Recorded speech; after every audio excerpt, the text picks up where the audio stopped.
Oh, uh, I think, very honest. Um, and I know he was well respected by the community. And I remember when I was a boy, we took a trip for one weekend, and we spent the weekend in Montreal.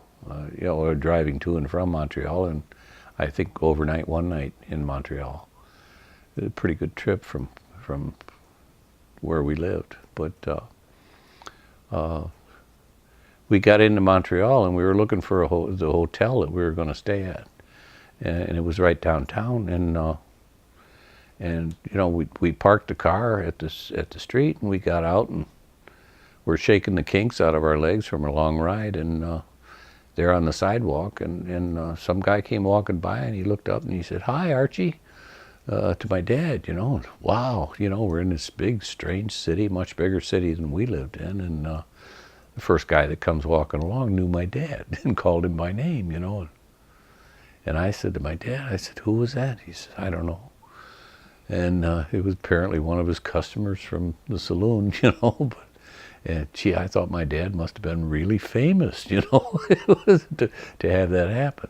And then when we moved to St. Pete a few years later, and we no sooner got in town, and we stopped to see a friend they had who had been an old friend from home.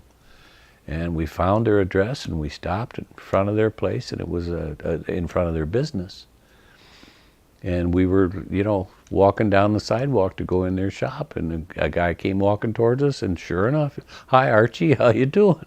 And the same thing. I asked my dad who it was. He said he couldn't tell me who the guy was. He didn't know him, but the guy called him by name, and I was convinced then my dad was very famous. So, he was never super wealthy. In my mind, he was, because he was well respected in the community, and he was somebody that people looked up to. So to me, he was a very wealthy man and a very famous man, as far as I was concerned, growing up. But because everybody knew him, So I even got in trouble in school one time when I was in 5th grade. My 5th grade teacher took me out of the room, and oh boy, that was going to be it.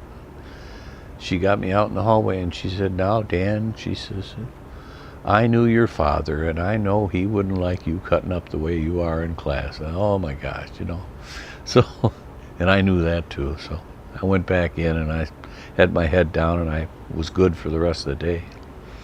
All my buddies came up and said, "My God, what did she do to you?" I said, "I don't want to talk about it."